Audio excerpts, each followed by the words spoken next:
ফুচকা বা চুরমুড়ের প্রতি আমাদের একটা আলাদাই ভালোবাসা আছে। তবে ফুচকা কাকুর গাড়িতে আরও একটা জিনিস থাকে যেটার নাম শুনলেই আমাদের জিভে জল আসে। সেটা হচ্ছে এই টক ঝাল আলুর দমটা। টক ঝাল এই ছোট ছোট আলু দিয়ে যে আলুর দমটা বানায়, কাঠি দিয়ে টপাস করে মুখে পুড়ে দেওয়ার একটা আলাদাই স্বাদ। আজকে তোমাদের সাথে এই রেসিপিটাই শেয়ার করব। সাথে অবশ্যই থাকবে ভাজা মশলা আর তেঁতুলের চাটনির সিক্রেট রেসিপি। 400 গ্রাম ছোট আলু কেটে ধুয়ে পরিষ্কার করে নিয়েছি। এবার একটা মশলা তৈরি করব। 1 টিস্পুন নিয়েছি গোলমরিচ আর 1.5 টিস্পুন গোটা জিরে, 1.5 টিস্পুন গোটা ধনে, 2টো তেজপাতা নিয়েছি। তেঁতুলের চাটনি বানানোর জন্য 100 গ্রাম পাকা তেঁতুল জলে ভিজিয়ে রাখবো। এটা ওই ঘন্টাখানেক মতো আমি ভিজিয়ে রাখবো। ভালোভাবে এটাকে জলে ভিজিয়ে দিচ্ছি। যতক্ষণ এটা জলে ভিজবে ততক্ষণ আমরা মশলাটা রেডি করে নিই। সমস্ত মশলাটা লো ফ্লেমে বসিয়েছি। এটাকে এবার একটু ড্রাই রোস্ট করে নেবো। এটাকে একটা ম্যাজিক মশলা বলতে পারো। এটা কিন্তু যে কোনো নিরামিষ রান্নাতে অথবা যে কোনো চাটে ব্যবহার করতে পারো।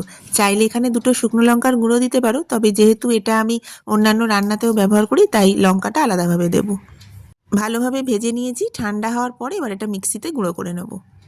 এভাবে এই মশলাটা করে তোমরা এয়ারটাইট কৌটোতে রেখে দিতে পারো।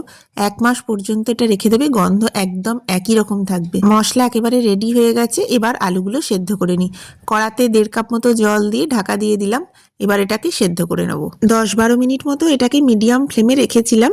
70 to 80% সেদ্ধ হয়ে গেলে এটা নামিয়ে নেব। আলুগুলোর জল ঝরিয়ে নিয়েছি। কড়াতে এবার 1.5 টেবিল স্পুন সর্ষের তেল দিয়েছি। তেলটা ভালোভাবে গরম হয়ে গেলে আলুগুলো ভেজে নেব। লো টু মিডিয়াম ফ্লেমে আলুগুলো বেশ ক্রিস্পি করে ভেজে নিতে হবে। আলুটা ভাজবার সময় নুন দিয়ে দেবো। স্বাদ মতো এখানে নুন দিলাম। রান্নাটায় তবে আমি কোনো হলুদ ব্যবহার করব না। ভালোভাবে এটা ভেজে নিচ্ছি। আলুর চারপাশটায় বেশ বাদামি রং ধরলে বুঝতে হবে আলুগুলো ভাজা হয়ে গেছে। আলুগুলো দেখো বেশ বাদামি করে ভাজা হয়ে গেছে। এবার এটা নামিয়ে নিচ্ছি। আর তেঁতুল যেটা ভিজিয়ে রেখেছিলাম সেটা অনেকখানি নরম হয়ে গেছে। এবার এভাবে হাত দিয়ে ভালো করে চটকে নেব। বীজ বা কোনো রোঁয়া থাকলে সেগুলো এবার আলাদা করে নেব। বীজ আর রোঁয়াগুলো যতটা সম্ভব হাত দিয়ে বাদ দিয়ে দিলাম। এবার ছাঁকনা দিয়ে এটাকে ছেঁকে নিয়ে তেঁতুলের পাল্পটা বার করে নেব। তেঁতুলের পুরোপুরি পাল্পটা বার করে নিয়েছি। এবার এর মধ্যে কিছু মশলা যোগ করে চাটনিটা বানাবো। প্রথমেই দিয়ে দিচ্ছি ভাজা মৌরি গুঁড়ো। এটা অবশ্যই দেবে, চাটনির ফ্লেভারটা অন্যরকম হবে। স্বাদ মতো দিলাম নুন আর 3 টিস্পুন দিচ্ছি চিনি। সবটা খুব ভালোভাবে মিশিয়ে দিচ্ছি। আর দিয়ে দেবো 1 টিস্পুন কাশ্মীরি লঙ্কা গুঁড়ো। ঝালটা একটু বেশি খেতে চাইলে প্লেন শুকনো লঙ্কার গুঁড়োটাও এখানে ব্যবহার করতে পারো। সবটা খুব ভালোভাবে মিশিয়ে নিচ্ছি। দেখো খুব ভালো করে এটা মিশিয়ে নিলাম। এবার কড়াতে 1.5 টেবিল স্পুন সাদা তেল গরম করে নিয়েছি। আর 1/2 টিস্পুন গোটা জিরে আর 1 টিস্পুন আদা বাটা দিয়ে দিলাম। আদাটা 30 থেকে 40 সেকেন্ড ভেজে নিয়েছি। আদার কাঁচা গন্ধটা চলে গেলেই ভেজে রাখা আলুগুলো দিয়ে দেবো। এবার যে ভাজা মশলাটা তৈরি করেছিলাম সেই ভাজা মশলা 2 টিস্পুন আলুগুলোর উপর দিয়ে দেবো। লো ফ্লেমে আলুর সাথে মশলাটা বেশ ভালোভাবে মাখিয়ে নিচ্ছি। আলুর সাথে মশলাটা বেশ ভালোভাবে কষিয়ে নিয়ে 1/2 কাপ জল দিচ্ছি। আলুগুলো যেহেতু আগে থেকে সেদ্ধ করা আছে, খুব বেশি জল দেবার দরকার নেই। এবার তেঁতুলের যে চাটনিটা তৈরি করেছিলাম সেটা অর্ধেকটা দিয়ে দেবো। মানে আমি 100 গ্রাম তেঁতুলের চাটনি তৈরি করেছিলাম, এর অর্ধেকটা দিয়ে দিলাম। এবার সবটা ভালোভাবে মিশিয়ে দিচ্ছি আর 2টো কাঁচা লঙ্কা কুচি করে দিলাম।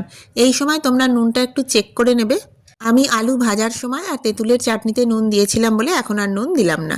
এবার ঢাকা দিয়ে 5-7 মিনিট রেখে দেবো। 5-7 মিনিট পরে ঢাকাটা খুলেছি। আলুটা দেখো বেশ মাখো মাখো হয়ে গেছে তেঁতুলের চাটনির সাথে। এটা কিন্তু খুব বেশি গ্রেভি হয় না। এই আলুর দম কিন্তু একটু শুকনো শুকনোই হয়। এবার ওপর থেকে বেশ খানিকটা ধনেপাতা কুচি করে ছড়িয়ে দেবো। আমি যে তেঁতুলের চাটনিটা বানিয়েছি এটাতে তোমরা সর্ষে ফোড়ন তড়কা দিয়ে স্টোর করে রাখতে পারো চাটনি হিসেবে।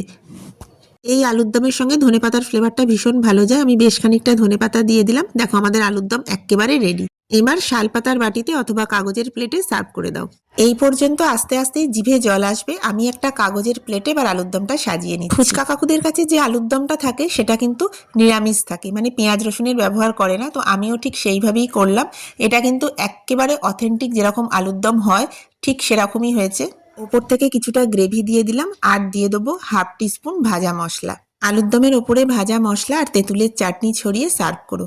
বাকি ভাজা মশলাটুকু দেখো আমি এয়ারটাইট কন্টেনারে স্টোর করলাম। এটা কিন্তু অন্যান্য রান্নার পরে আমি ব্যবহার করতে পারবো।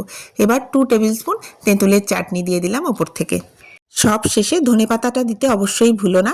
চাইলে তোমরা এখানে কাঁচা লঙ্কা কুচিও দিতে পারো। ব্যাস, এবার আর কি, ছোট ছোট টুথপিক বা কাঠিতে গিঁথে টপাস করে মুখে পুড়ে দাও। আজকের রেসিপিটা কেমন লাগলো অবশ্যই জানিও। যদি ভালো লাগে তাহলে একটা লাইক করার রিকোয়েস্ট রইল। খুব শিগগিরই দেখা হবে একটা নতুন ভিডিও। ততক্ষণ সবাই খুব ভালো থেকো, সুস্থ থেকো।